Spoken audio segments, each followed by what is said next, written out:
Hello and welcome to my bench. My name is Garrett and this is my fourth episode of my monthly series going over what's been on my bench and what's been keeping me busy. The first thing I want to talk about is this white paper micarta I was working on. Last month I abandoned the idea of using some glass enamel on a knife handle.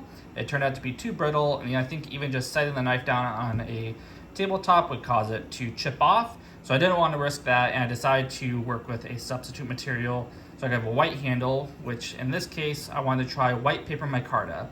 I decided to also try making my own just for the experience of it to see if I liked it.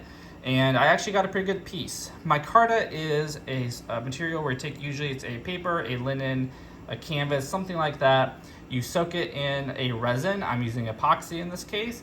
Sandwich it all together, squeeze it really hard, and then when that cures, you get micarta. And it's a very, very tough material, very resilient.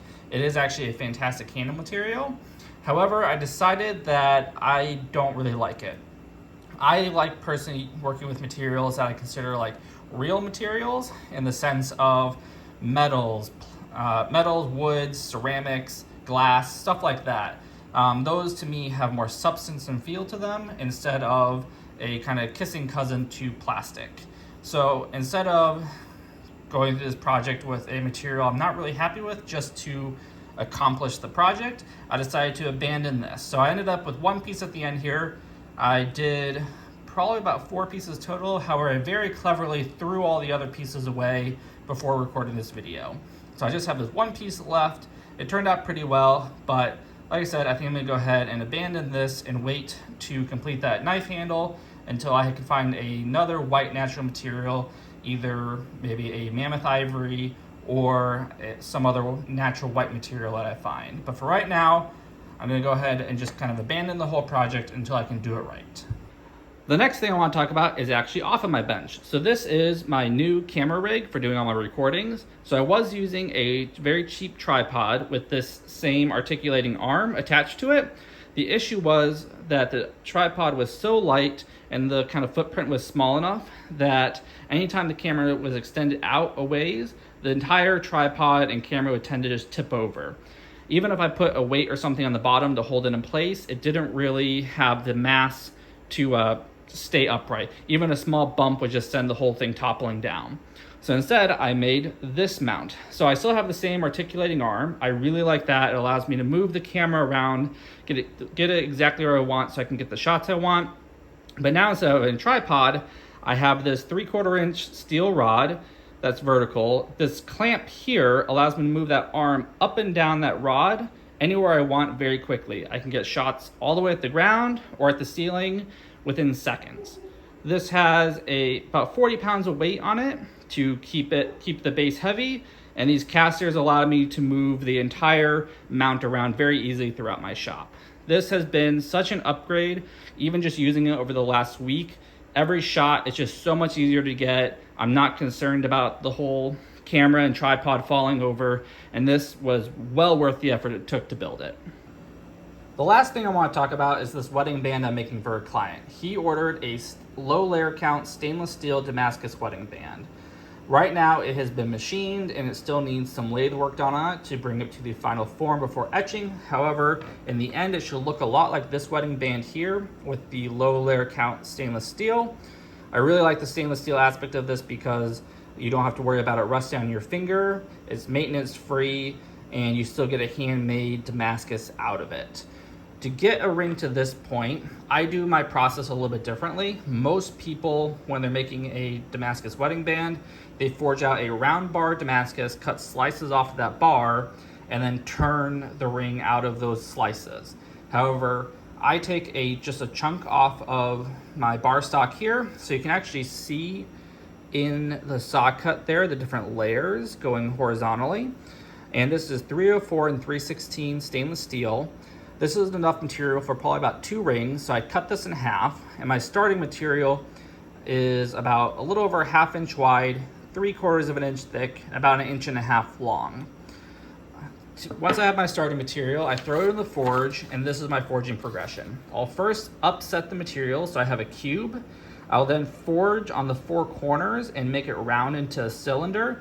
Once I have that cylinder, I'll tip it up on end and forge on the face of the cylinder and just flatten it out into almost a pancake.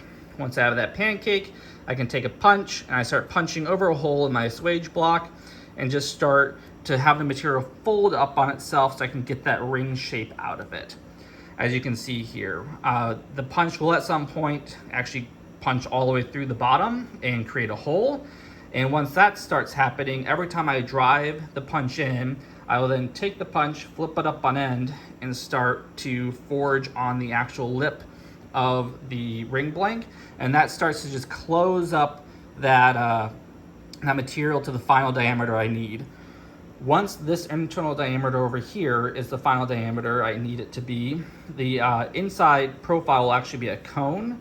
So I take this ring blank, flip it up on end, and I start driving a larger drift down through the bottom. That just starts to open up that cone on the inside and make it a consistent diameter down the center. And this is what a ring blank looks like once I get done forging it. Believe it or not, this is stainless steel, and there is a ring inside of this, even though it looks very messy right now. Once I get to this point, I will take it into the grinding room. I'll grind, if there's any, this one actually came out pretty well, but actually on this one, there's a big nubbin on top. So I'll go ahead, grind the top flat. I'll then grind just a little bit off the bottom so I have a flat surface there. And then I take a piece of scrap steel and I tack weld this blank onto that scrap steel. This allows me to hold it in the mill very securely. I could do all this work in the lathe, however, I don't have the tooling I need right now to be able to do this on the lathe, so for me it's much easier just to do it on the mill. First thing I do is I bore out the internal diameter to the ring size that the client ordered. I'll then bore the outside of the material to the final diameter before taking an ML facing off the top and taking a slitting saw and cutting off the ring with the maximum amount of material of usable material I can have. That's where this ring is at right now. So it's been forged and machined and it's wider than it needs to be. So the next steps with this ring is to drop it into some muriatic acid. That will, just for a little bit, that will reveal the pattern. Once I see the pattern, I can decide, do I want to take material off of this side to bring the ring down to the final width. And that just allows me to get, because maybe all the interesting materials all the interesting patterning is over here. I don't want to waste it by cutting it off and having a more boring pattern over there. So I'm gonna go ahead, drop this into some muriatic acid. Once that's done, I'll determine where to take material from, take it down to final width, and then I'll be able to put this on the lathe, dome the outside, dome the inside, and then polish it up before doing the final etch. But that will all take place next month. I almost forgot to mention, with this ring, I'm also shooting my first process YouTube video. So I'm taking detailed videos from the forging all the way through the finishing of the entire process of making this ring, showing just all the effort and techniques and skill that go into making one of these custom stainless steel Damascus wedding bands. So I'm looking forward to publishing that as well after finishing this ring. Thank you for spending a little bit of time with me at my bench, listening to what I've been working on, and I will see you again next month.